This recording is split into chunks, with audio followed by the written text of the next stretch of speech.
Yo, Devy Junkies, Brandon here from the Devy Deep Dive Podcast. Hey man, this is my week 2 instant reaction show. So it's Sunday morning, first week of the NFL. I mean, how exciting is that? I got my Brian Westbrook jersey on, pumped for my Birds today. I want to see Jalen Hurts kill it. But this is a Devy instant reaction show, right? So we had a lot of games yesterday, right? So I'm going to be putting out this show every Sunday morning, just talking ball, instant reactions. And today I want to talk about some emerging assets, right? Guys that maybe were in week 2 of college football, guys that we've seen kind of break out maybe for 2 weeks that we didn't think were going to break out. But guys, I think we need to take a look at and have on our roster. So I know you're probably setting your lineups and you're busy on your NFL Sunday morning. I get it. I'm going to make this a short episode today. I'm going to be jumping on this on my YouTube channel here every Sunday morning just to give you my instant reactions, okay? And then, of course, on my Deep Dive, Devy Deep Dive podcast, I'll be going into more depth of these players, and you can find that on iTunes or wherever you listen to podcasts, all right? So I'm going to go through just some emerging players, right? We had a lot of games yesterday. We had a lot of matchups that were kind of really good teams versus a lot of bad teams. So we might as well get those kind of uneven games out of the way week 2. Looks like with the schedule, Oregon, what a great win over Ohio State. I'm always rooting for the underdogs. But let's go through just some emerging assets that I think we need to start taking a look at. Just going to go through positional wise here. Let's first start with Anthony Richardson, Gators quarterback. Emory Jones has been the starter there for the first week and a half, and I don't know why that organization and the team felt that he was their answer, but Anthony Richardson looked pretty good yesterday. 3 for 3, 152 yards and 2 TDs, and the man scrambled 4 times for 115 yards for another TD. He pulled his hammy, it looked like, in the latter part of the game, but I don't know. I think it's time to put Anthony Richardson in there and put Emory Jones, who I don't think can lead this team. We had some flashes from Copeland as far as the receiving standpoint, but Anthony Richardson, I think, is a guy that I just put in my dashboard. I think he's a guy who could emerge. He's 6'4", 236, big kid, mobility. He's got the big arm. His highlights were pretty impressive. So, but let's see what we get maybe next week if he gets a full slate of, if he gets to start. And let's see what he looks like on a full game script, instead of kind of coming in and, being used sparingly, right? But Anthony Richardson, I think, is a guy that we need to keep looking at. So let's go to the running back position. And I'm going to talk about my boy Blake Corrin. I've been a Blake Corrin believer for a while. I've got him in almost every C2C league. He's really kind of, I think, solidifying, as well as Haskins. I think they are a great 1-2 punch. Blake Corum, he's 5'8", 200 pounds, but he's really built solid for that size, right? We always talk about, at least on the dashboard, and I've talked about it on my podcast and on this show many times, I prefer bigger running backs. But, Jared Patterson, he made it to, the NFL, and there are, guys that can a little smaller emerge and be at least a flex asset, I think, on our dynasty teams. I don't know what Blake Corum's translatable, asset is right now from on our dynasty team, so to speak. But man, he is tearing it up with Michigan. I think they are going to be running the rock a lot in Michigan this year. And Blake Corum and Haskins, I think, are going to make a great 1-2 punch. And all those Edwards believers out there, the incoming freshman 2024. I think he's going to be waiting his turn. I don't think they're going to be really, unless they get into some blowout games. I think Corum and Haskins are going to lead this backfield. And Blake Corum is dynamic. He's got cutting ability. I think he's a Devy asset that is on the rise. So I'm excited for him. I've got a lot of shares, and I think he looked really good yesterday. He's got that speed too, so he's got a great combination. Another guy I want to talk about, again, this is going to be a quick, instant reaction show. We're not going to get into a lot of depth of these players, but Jashwan Corbin from Florida State. Second game that he has really looked good. He had 15 attempts yesterday for 109 yards, 1 TD.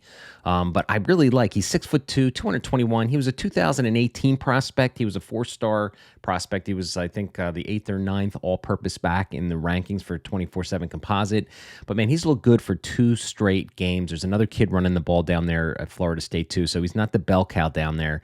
But man, he has looked good. I like his size, his power. He's got some speed too. So I mean, he's an asset. He's going to be one of those older prospects that a lot of people are going to not be interested in because of his age. But I mean, on ESPN here, he's listed still as a sophomore. So I'm sure he has draft eligibility next year. But again, this this whole like 2022 running back class is kind of up in the air, right? I mean, the guys are going to emerge, and this is what this particular episode is all about, is just maybe some emerging assets where this Corbin kid, if he keeps getting the rock and keeps building on the foundation of his games, I think he is an asset that I think we need to kind of take a look at and maybe start following his game a little closer. One of the best games yesterday was definitely the Texas-Arkansas game. It was fantastic. And we were on the dashboard on our Slack chat all, yesterday afternoon. The guys were talking about, we're all waiting for Raheem Sanders, right? Rocket Sanders to get some carries. He got some yesterday. He looked pretty good. He's a 4-star prospect. So we were talking about on the Slack chat. But another guy on this team too, AJ Green, wasn't looking so bad himself. I mean, I can't believe Texas lost that game the way they did, man. But they just pounded the ball with 330 rushing yards and just beat up Texas badly, okay, on the ground. So Raheem Sanders, AJ Green, both two guys that are very interesting prospects, both younger guys. They're both 2021 freshmen this year. From the recruiting class. So there's a lot to like in the rushing attack for Arkansas. So I think that's something that we need to be looking at. We could have two emerging assets come out of that backfield. So those are two guys that I think we should be keeping an eye on. Trey Potts, right, from Minnesota, man. They fed that man the rock yesterday, man. 34 freaking carries, 178 yards, 5.2 average with 2 touchdowns. I think that's going to be the winning formula for Minnesota. I think they got to have, Ibrahim was just their workhorse. It looks like Potts is going to be their new workhorse. 5'11", 210. He's got the size. I don't know if he's going to be an asset. He's a sophomore this year that's going to be translatable to our dynasty roster or asset or rosters. But from a C2C aspect, he is an asset that you're probably going to be thankful to have if you handcuffed Potts with your Ibrahim shares. You're probably a pretty happy man right now. But certainly a guy that we have to keep an eye on. He emerged again. I think he's going to be fed the ball a lot in Minnesota this year, so he might just take right over that backfield. So let's get to some wide receivers. Some guys, Dontario Drummond is a receiver from Ole Miss. Again, another fantastic game. 6 catches, 171 yards, 7 and 2 TDs this weekend, yesterday, and then last week he broke out as well with 9 receptions, 177 yards and a TD. I think it's time we take notice of Drummond. I think he could be, just Elijah Moore is kind of the same thing that happened last year. Elijah Moore, had a productive sophomore season last year and then broke out, and looks like Drummond, Mingo had a nice game too. So wide receivers from Ole Miss translate to our dynasty rosters. We've seen that, for many, many years now. So Drummond, I think, is a guy that, we need to really take a look at and keep our focus on. I think he 6'1", 220, a little big for 6'1", but I mean, the guy's dynamic with the ball in his hands. So I think we got to take a look at him and keep an eye on him as well. Jaden Reed of Michigan State had another nice game. 4 receptions, 181 yards, 2 TDs. This wasn't a high prospect. He's 6 foot, 185 pounds, but he looks super explosive on the field. A guy that I'll be putting a game film out on those 4 receptions this week on my YouTube channel. But a guy that we want to take a look at. I think he could be an explosive player and see how he translates to the NFL. Now, a guy that I really have not heard much about, but Katie Flowers, the diva of Devy, was on the Slack chat this morning and wanted to get me to add Eric Ezukamana or Exukam. Oh, man, I'm terrible at names. Anyway, Texas Tech wide receiver, had a great game. He had, what did he have here? He had just over 6 receptions, 170-something yards. Explosive receiver out of Texas Tech.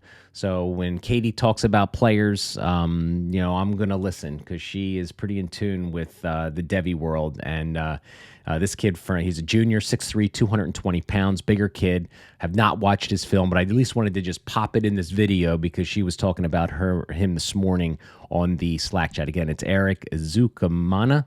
Probably bastardized that name, but that's okay. But he plays for Texas Tech Red Raiders and had a great game. Somebody that I'm going to add to the dashboard and that we need to take a look at. 2, I think, tight ends I want to talk about before we finish up here is Trey McBride from Colorado State.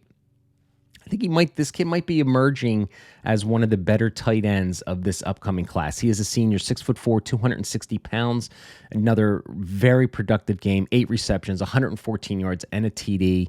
Love that size. That is very translatable size to the NFL, but he is athletic when he has the ball in his hands, and I think he is a player that is going to be kind of coming up my ranks as I'll be redoing my ranks after week 3 on the dashboard, but a kid that I think is going to continue to rise and make some noise in this year's tight end class. And the last guy I kind of want to talk about before I let you go and get back and ready for your Sunday football games is Brock Bowers, tight end from Georgia, 6'4", 230. Man, listen, we're all waiting to find some sort of dynasty future tight end, right, in Devy. And Brock Bowers, probably a lot of people passed on. I know I did, going to Georgia, and they don't really utilize their tight ends. But shit, yesterday, man, he had 3 catches, 107 yards, and 2 TDs. The kid looked explosive with the ball in his hands. I think, Brock Bowers is a guy that we're probably going to have to start paying attention to, especially, with Pickens going down and Burton had a nice game. They've got some wide receivers there, obviously. But JT Daniels was out, and Brock Bowers, was very productive yesterday. So it's nice because we're looking for some more tight ends in Devy that might actually translate to our dynasty rosters. So Brock Bowers of Georgia is somebody that we were gonna, this was his breakout party game, and we were going to want to definitely keep an eye on him. So, all right, man, that is it. I'm going to make these Sunday morning shows super quick, just, again, instant reactions, just some guys that I feel that I saw over yesterday's games, guys that, again, like I said, I'll be talking a lot more about on my podcast this week. But I want to get going because I got to set all my rosters for all my leagues for the NFL today, man. So thanks for watching, and please subscribe to the channel. Hit the notification button so every Sunday morning, if you forget, this show will be, put on my YouTube channel here. So again, thanks for watching, everybody, and I'll see you next week.